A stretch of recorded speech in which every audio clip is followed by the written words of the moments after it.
Today's episode, we're going to feature more of New Japan Pro Wrestling Summer Struggle, this time in Korakuen Hall.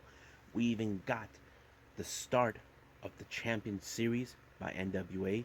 They already got their teams ready, but who will be getting the points on this one? AEW Dark had a very short 1 hour show, but it was a good one, with the main event being a six-man tag team match between the Acclaimed teaming up with Ryan Nemeth versus their longtime rivals, now the Varsity Blondes, teaming up with Dante Martin. But also, what is going on in the NXT? As you know, we saw that Kross crossed the line by attacking William Regal, but there'll be other things that took place. So, as of for right now, let's get started with another episode of the Deleted Wrestle Zone.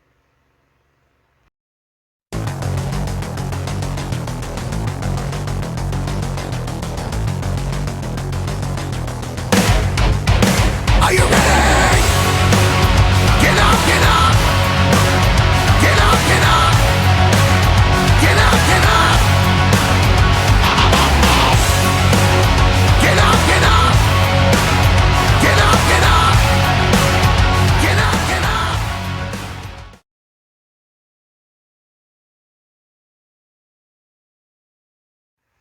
Welcome everybody to the Deleted Wrestle Zone. All things that is pro wrestling with AEW, NXT, New Japan Pro Wrestling, Impact Wrestling, the National Wrestling Alliance, various promotions, wrestlers, matches, and championships. I'm your host, Jay, right here. So, let's begin with New Japan Pro Wrestling with the continuation of Summer Struggle. This time it's going to be at Korakuen Hall. What a fantastic event we had with Wrestle Grand Slam. However, it appears that new rivalries are began and all this other thing. Opening match, we have the Legends, Yuji Nagata teaming up with Satoshi Kojima and of course Hiroyoshi Tenzan, taking on Yotatsuji, Tomoaki Hamna, and Togi Makame. Now, this was if you guys can guess, isn't it Yotatsuji a young lion? Yes, but they always bring him into this. But however, when I look at Yuji Nagata, Tenzan, and Kojima, there are the three of the most dominant forces ever, even legends that they are. And of course, it was um, Kojima who picked up the victory by pinning, of course, Suji into this match. The next match we have Bullet Club, consistent of El Fantasmo, Taiji Shimuri, and Yado, taking on Yuya Uemura, Tiger Mask, and of course, the newly crowned IWGP Junior Heavyweight Champion, Robbie Eagles. However, I'm going to put this on note. It appears that El Fantasmo and of course Taiji Shimuri were a bit surprised that their former teammate is now the IWGP. Now, I want to put this up for all of you. After he left, Gino Gambino, who is a part-time member of the Bullet Club, cursed Robbie Eagles in hopes that he never becomes the IWGP Junior Heavyweight Champion. Well, he wasn't there to commentate, but however, he probably would not enjoy it. However, in this type of match, you can guess the Eagles has to be more careful, knowing that when it comes to Al Fantasmo, you got the sudden death. But this time, it didn't happen that way. They were able to pin Yuya Uemura. However, we don't know if Taiji Shimuri or El Fantasmo would want to make a play for the IWGP Junior Heavyweight title. We know that Ishimori tried with Desperado and he failed. But would Fantasmo go challenge for it? Well, we don't know. Next match, we got Toru Yano, Hiroshi Tanahashi, and Kaguchika Okada taking on Bullet Club members Geto, Yujiro Takahashi, and Chase Owens. I can tell you this was a bit of a very easy match because, of course, Yano still has issues with Chase Owens for beating him for the KOPW trophy, and that pretty much it. But however, it was Kaguchika Okada who pinned Geto in this match and allowed him to win for his team. Next match, we got a 10-man tag team match. We got Chaos members Sho, Yo, Tomohiro Ishii, Yoshihashi, and Hiroki Goto taking on Suzuki Goons, Yoshinobu Kanemaru, El Desperado, Minoru Suzuki, Taichi, and Zack Sabre Jr.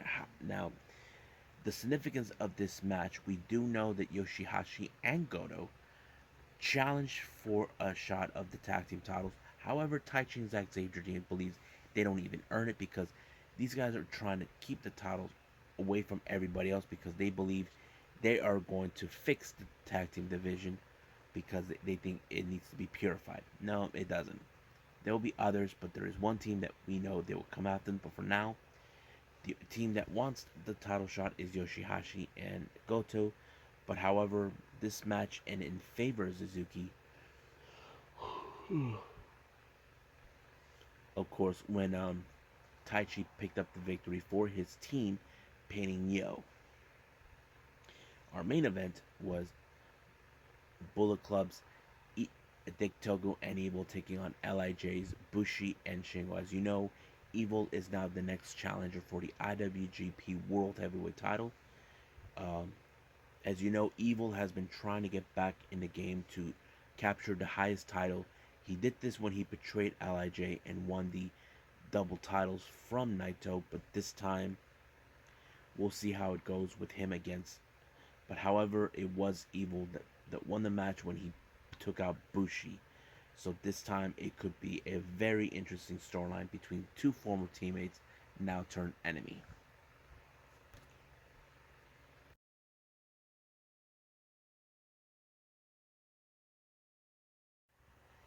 Okay, so the NWA just started with the Champion Series on NWA Powerrr. Here are the matches that happen, and I'll explain the point system. Now, the point system is this: if you win a match, you'll get 5 points. If you don't win a match, you get 0 points. If it ended up with a draw, everybody gets with at least 2 points each or something. However, if a match ended in a disqualification, the winner gets 3 points. So let's go with the matches that they have. So, first match we have Tom Latimer taking on Marshe Rockett, who Latimer is teaming with his girlfriend and of course Austin Idol, and Marshe Rockett and Aaron Stevens. Marshe is with Aaron Stevens. The match was okay, but however, you can tell by this particular move that Latimer cheated his way through by distracting the referee, allowing himself to win, and he received 5 points for his team. Next match is the women's match. We got Genocide taking on Sky Blue. Now, this is a good combination match in this women's match because we got Genocide, who is a big, powerful woman who is a powerhouse type, taking on a quick speedster like Sky Blue. But however, this time strength won when Genocide put her in a power bomb, and 1, 2, 3, she won for her team before, of course, the Pope and Velvet Sky. Next match, we got Nims taking on JTG. I have to say, JTG really impressed me in this match in every aspect because we don't know how much he has changed ever since we knew him back with WWE. But I'm pretty happy that he did, and he was able to pick up a victory for his team. His team is, of course, Aaron and Taryn, and Aaron Taryn, and that kind of fits in there perfectly. So he wins 5 points. Now the next match is Fred Rosser taking on Trevor Murdoch. But in this, we have Nick Aldis on commentary, who does not want nothing to do with Trevor Murdoch. He doesn't want to face him. He doesn't want to put his title on the line. But however, this match ended in a very interesting way. As the way it ended, Trevor Murdoch used a bulldog on Rosser, and then it put him in a submission, and the ref had no other choice but to call off the match, declaring him as the winner. Now, according to the brackets, in bracket A, we got Camille and Idol on Aaron Stevens and Taryn. They both each get 5 points. Bracket B, Aldis and Melina, they got 0. Pope and Velvet Sky, they got 10. So this is a very interesting thing. So there's still more to come in the Champion Series. So this is something you don't want to miss. If you haven't seen it, Go check it out. Alright, like I said before, AEW Dark was short, less than an hour, but it was some good, interesting matches.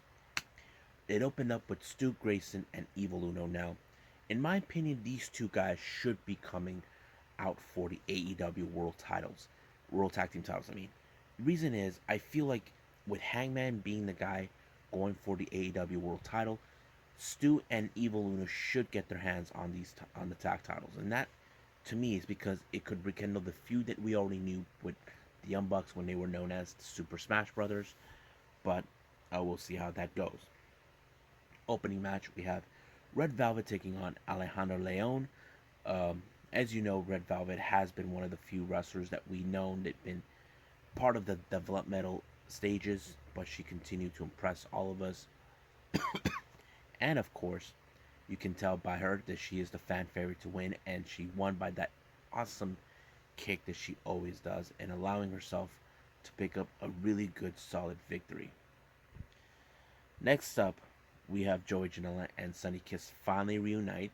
Now, we don't know how long they will last because we don't know what Joey's been going on through his thick skull. But this is going to be an interesting thing to pay attention about. So, hope you guys are all ready. Next match, we have Abaddon versus Killer Kate. Now, you can tell by this match, it was already over with Abaddon because A, she's scary. B, she uses unorthodox ways. And 3, you don't want to get bitten by her. And that's what happened. Basically, Killer Kate did a good job, but it was still not enough with Abaddon when she picked up the 1-2-3 on her. Next up, this rivalry began a couple weeks ago when Diamante called out Big Swole. This was a match that was sort of meant to happen, but however, the match ended in a very controversial way where the ref did not see Diamante took advantage of the ropes to steal a big match. But the real question is remaining. Is Big Swole gonna still finish the feud? I don't know. We just gotta pay attention on AEW Dark or Elevation to see what happens next.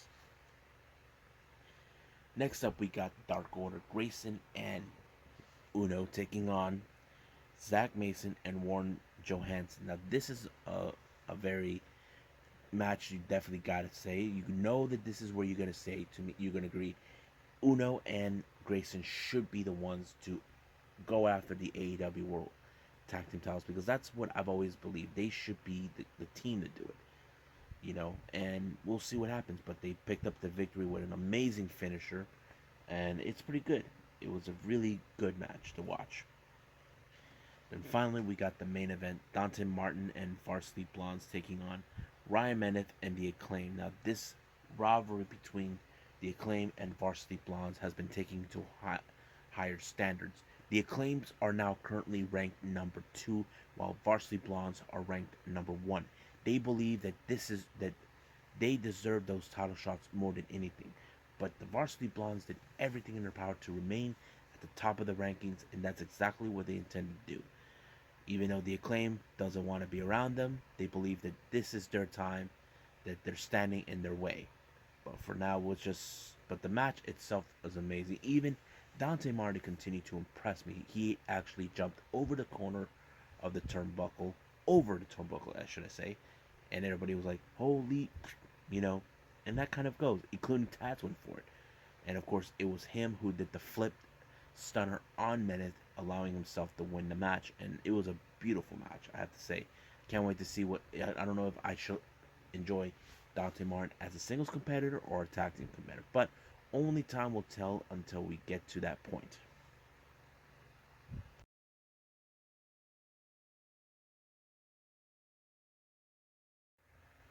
Okay, we're in NXT. This will be the last review I'll do for all of you. So let's start with the opening match. We have Timothy Thatcher and Tommaso Ciampa taking on Orny Lorcan and Pete Dunne. Now, this started when Pete Dunne decided to say he's the baddest man, the best technical wrestler. As you all know, Thatcher is one of those best technical wrestlers we've seen. So basically, he's questioning Dunne. How can you be a badass and a technical wrestler at the same time? That kind of doesn't sit well for Thatcher, and this match was set. I mean, it was a good match to see Thatcher and Ciampa be in, but however, the match took a different turn with the return of Ridge Holland, who we haven't seen during the time when, of course, Pat McAfee used them to attack Adam Cole. Now, it's still unclear what is the significance now. Is Pat McAfee having any ideas, or we don't know. But we do know later on he did stated a message that this is just the beginning, that it's not going to be over. So basically, we don't know what other plans he has. Now, Hit Row has now becoming the most popular faction in NXT. They decided to send out a message to two different teams. One is their now long time, their new rivals, and the Legado del Fantasma. As you know, Swerve Scott still hasn't forgotten what Santos did to him back then last year with the Cruiserweight. But however, they sent a message also to Imperium because they did not appreciate them what they had to say. We all know Imperium will probably say Hit Row is a joke. They don't respect the mat, but that was later on in the evening. Now, in regards of what happened to Samoa Joe, he was provoked by Karrion Kross and he wants a piece of him. So he asked permission to by the general manager, Regal, that he would stand down as the enforcer, reactivate him as a wrestler, and also give him a shot, give him a chance to face Kross for the NXT title from him. So basically, I don't know if this is something like this. Now, it's still unclear right now if Joe is cleared to wrestle. This is something we have been talking about for a while. We know he was out of action because of his concussion, but we don't know how much of the extent he's been in. If he is cleared, we should be getting new updates on that soon, but we'll see what happens then. Now the saga continues with LA Knight having Grimes as his butler. They spent the entire time in the golf course. I have to say it's so funny. Cameron Grimes was washing the golf balls to Kross. He, of course, to Knight, but however he keeps missing the balls. What he shot one in the forest, he had to go get one. Grimes had to go get it. So in the pond, Grimes had to get it. But at the same time, Grimes met up with Ted DiBiase, believing that DiBiase still believes in Grimes, that he has the heart of a champion. Unlike Knight, who is a self-centered ego. But we'll see what happens. But however, it ended with coming across with grizzled young veterans. Apparently, Grimes accidentally hit LA Knight right in the groin and in the head, and he pinned it all on grizzled young veterans. I thought that was the most funniest thing I've ever seen in my life. But it was a good segment. Sorry, guys, it's just too much funny to watch. Alright, as you know, we are now continuing more in the first round matches for the NXT Breakout Tournament. We have Camilo Hayes and Josh Briggs. Watching this match is the person, whoever wins this match will be facing Duke Hudson. So it's still unclear, but I have to say it was very impressive by Carmelo Hayes. If you guys are familiarized, he challenged Kushida for the Cruiserweight title, but came up short.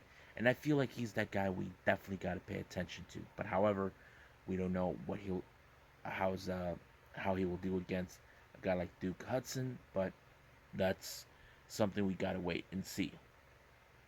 Now, ever since Frankie Monet aligned herself with Jessie Kamea, we don't know what else they plan. Even Robert Stone started to hang out, but Frankie Monet made it perfectly clear that she wants a challenge for the NXT Women's Tag Team titles. However, an actual tag team, Kaden Carter and Casey Canizaro, will not take that lightly because they are a legit team, but they have a huge chip on the shoulder. That is something we have noticed in the past, but to be honest with you, we do know they are legit. In real life, they really are good friends. But this is going to be an interesting thing to watch. What else happens? Alright. As you know, Raquel Gonzalez has been one of the most dominant women's ever by Dakota's side, and she made it clear that no one can beat her, no one is. But however, there's always the wolf in sheep's clothing, or as we've seen the Godfather says, keep your friends close, but your enemies closer. Dakota Kai turned on Raquel Gonzalez. Now, you're probably saying, we didn't see that coming. Come on, it was bound to happen due to the fact is this. Dakota Kai has been trying for a long time to obtain the NXT Women's title before, even with Io Shirai. But this time it feels like she may be in a jealous mode now that Raquel Gonzalez is the Women's Champion of NXT. But we'll see where they're going to go with that. Now, the next thing we have, we still don't know what Mandy Rose has been, like the storyline they built. We do know she is currently full-time with NXT. However, they did show a clip her talking to Gigi Dolan and Jazzy Jane, and it's still unclear what it is. If she's forming an all-female faction, I don't know what. Now, this next match we have is Kaden Carter and Casey Kanazawa taking on Frankie Monet and JC Kamea. This was a very unusual ending. Robert Stone, I don't know what he was thinking. He grabbed the purse, tossed it to Frankie Monet, costing them the titles. Now, I don't know if I was Frankie Monet, I would get rid of him before he makes everything a disaster. And that's the last thing we're gonna see. Now, speaking of women's tag team, we cannot forget about the NXT Women's Tag Team Champions. We're talking about Io Shirai and Zoe Starks. Now, Zoe Starks is fully aware that Io doesn't like her, but she respects her. So they're trying to build up some sort of a partnership to coexist, knowing that they have to put up an A game to retain those titles. But I thought it was a good Stephanie. Now, Wade Barrett, one of the commentators, interviewed Diamond Mines, Malcolm Bivens, and Roderick Strong. Now, Roderick Strong did state it that it was Malcolm Bivens who brought him back. Basically, he saw that he was lost. So basically, it's now a new attitude. So he declared him as the leader of Diamond Mine.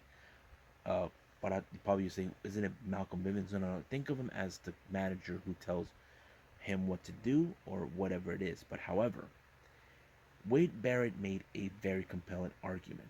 Who would be the most likely challengers? There's two that he commented. One was Kushida, who is the current cruiserweight champion, and of course the one guy that could build up money in the pockets for both of these men.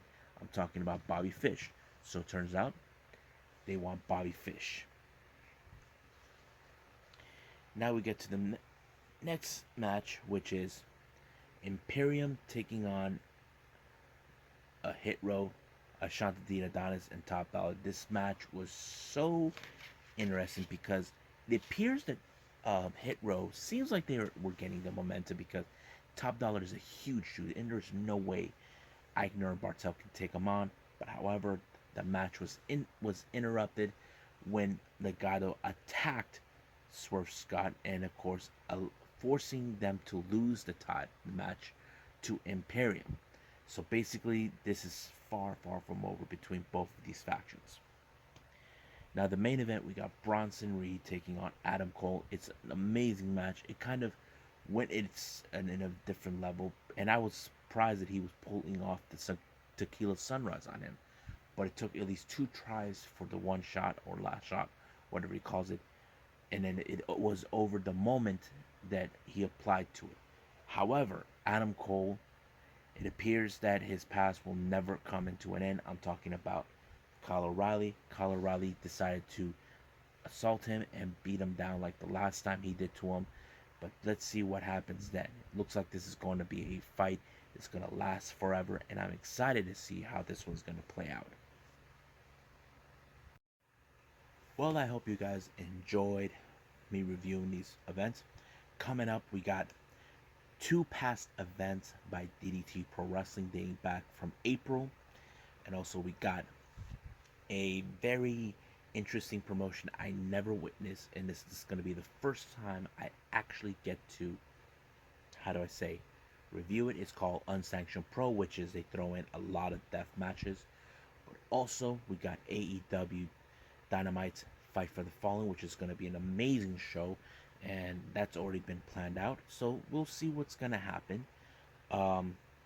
Stay tuned for more things to come. I think that's pretty much it for everybody. So I think that means, oh yeah, I get to do my thing. I'll see you guys in the next DWZ time. Same DWZ channel. I must bid all of you adieu. So goodbye. And have a nice day. Bang!